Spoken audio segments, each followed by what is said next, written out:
नमस्कार, मैं हूं जितेंद्र श्रीवास और आप सबका द मिडिल ग्रेड मेंटर में स्वागत करता हूं। हमने इंग्लिश का लेसन 7 तक कंप्लीट किया है। आज लेसन 8 करने वाले हैं और लेसन 8 है द एलिफेंट। और एलिफेंट का मीनिंग आप सब बहुत अच्छे से जानते होंगे, फिर भी मैं एक बार और बताऊंगा। आप लोग इस डायग्राम में देख पा रहे हैं एक एलिफेंट। एलिफेंट मतलब हाथी। अब हम इसी के बारे में पढ़ेंगे। इसके पहले के सारे चैप्टर्स की वीडियो हमने इसी चैनल पर अपलोड कर दिया है। इसकी एक प्रॉपर प्लेलिस्ट है जो कि MP बोर्ड इंग्लिश 6th है। इसको आप देखिए और अपने सारे चैप्टर्स को कंप्लीट कीजिएगा। धन्यवाद। अब हम इस चैप्टर का एक्सप्लेनेशन पढ़ना स्टार्ट कर रहे हैं। सुनिए। Here comes the elephant swaying along with his cargo of children all singing a song। देखिए कितनी अच्छी लाइन है ना। Here comes the elephant swaying along। यहाँ पर एक एलिफेंट मतलब हाथी आ रहा है, कैसे? झूमता हुआ। swaying along बच्चों के साथ घूमता हुआ, झूमता हुआ। with his cargo और उसका एक ऊपर जो वजन है, भार है, वो क्या है? Cargo of children. उसके ऊपर एक कार्गो है बच्चों की, चिल्ड्रंस का भार के साथ वह गाने गाते हुए आ रहे हैं। To the tinkle of leather he goes on his way and his cargo of children have crowned him with May। देखिए क्या बोलते हैं।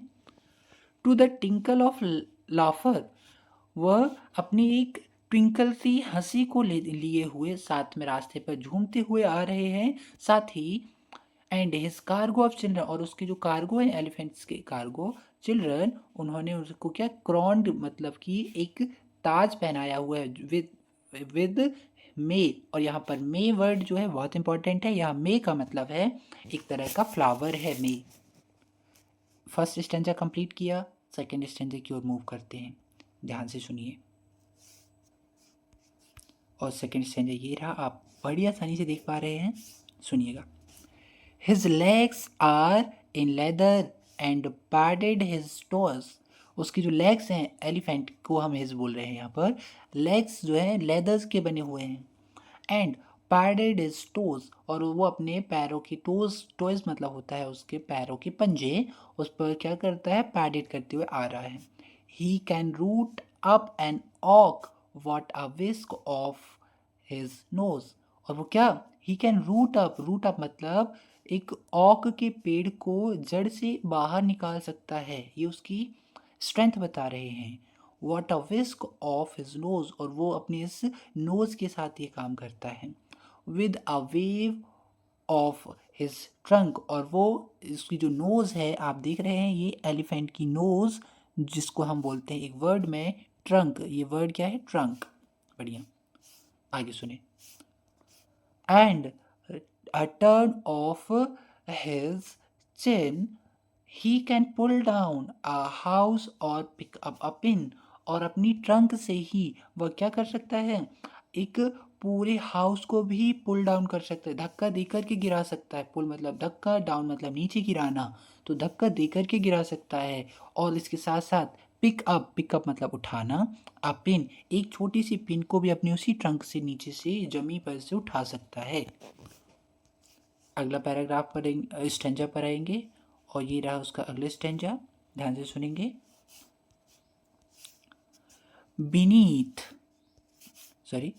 Beneath his grey forehead a little eye peers। अब देखिए उसके फोरहेड पर, फोरहेड मतलब होता है माथा, उस फोरहेड के नीचे, बीनीथ मतलब नीचे, उसकी लिटिल आइज, छोटी छोटी आइज का एक पेयर होता है। Of what is he thinking, और जब भी वो कुछ भी सोचता है, तो बिटवीन दोज वाइड ईयर्स, और उसके जो इन्हीं जो इसकी आइस हैं, तो इसकी आइस के बाहर की ओर वहाँ पर हमें वाइड वाइड ईयर्स दिखते हैं। और जो ये इसके ईयर्स हैं, इनके बिटवीन हमें क्या दिखता है? उसका थिंकिंग यहाँ पर बता रहा है। इसकी आइस जो है वो आपस में छोटी हो जाती हैं।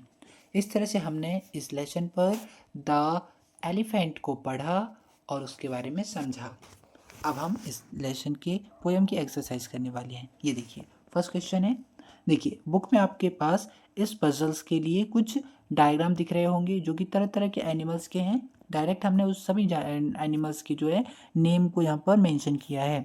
फर्स्ट में देखिए यहाँ ये कौन सा एनिमल है, तो ये है मंकी। सेकंड पर देखेंगे और सेकंड ये रहा, और यहाँ पर कौन सा एनिमल है, टाइगर। थर्ड पर देखेंगे, थर्ड में तो ये रहा कैट। इस तरह से हमने सारे ही पजल्स को सॉल्व कर दिया है। आप इस कंप्लीटली पजल्स को केयरफुली देखेंगे और उसके एनिमल्स नेम्स फिलअप करेंगे। बहुत बढ़िया, नेक्स्ट क्वेश्चन पर मूव करेंगे। ये रहा next question. The question is match the animals with their young ones. Animals name जो कि हमें ए बॉक्स में दिख रहे होंगे, ये देखिए, और उनके यंग वंस, और यंग वंस का मतलब होता है इन्हीं एनिमल्स के चाइल्ड्स। उनको हम चाइल्ड से कहने के मतलब बच्चे, उनको हम क्या बोलेंगे यह देखते हैं। फर्स्ट है हमारे पास काऊ, और काऊ के बेबी को हम बोलते हैं काफ।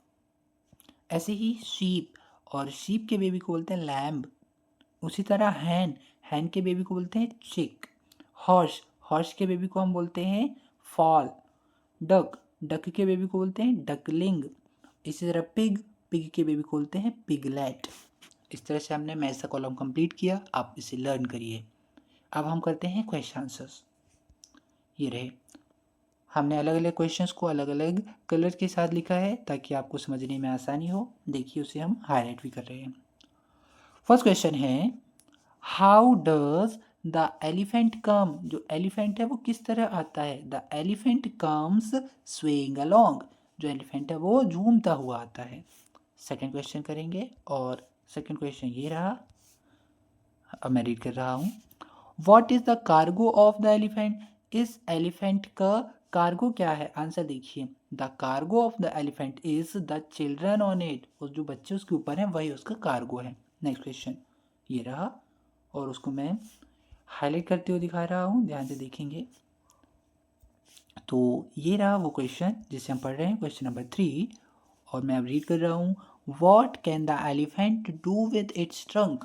एलिफेंट अपनी ट्रंक से क्या कर सकता है, the elephant can pull down a horse. जो एलिफेंट है वो क्या कर सकता है, एक हाउस को पुल डाउन कर सकता है। और and pick up a pin with its trunk, और अपनी इस ट्रंक से एक छोटी सी पिन को भी उठा सकता है। नेक्स्ट क्वेश्चन करने वाले हैं, और नेक्स्ट क्वेश्चन है question number 4। The question is here, तो हम इसी को कर रहे हैं, ध्यान से देखिए। What did the children do to the elephant. जो बच्चे हैं वो एलिफेंट के लिए क्या कर रहे हैं, द चिल्ड्रन हैव क्राउन्ड। वो बच्चे उसको क्राउन्ड पढ़ मतलब क्राउन मतलब ताज पहना रहे हैं, द एलिफेंट विथ मे। किससे, मे से, और हमने बताया मे एक फ्लावर है। बहुत बढ़िया, इस तरह से हमने ये लेसन 8 भी कंप्लीट किया। आप लोगों के साथ ये लर्निंग बहुत ही आसान हो रही है, मज़ेदार हो रही है। आई होप आपको सब समझ आया होगा। पढ़ते रहिए, हमारे चैनल को लाइक और सब्सक्राइब कीजिए। धन्यवाद।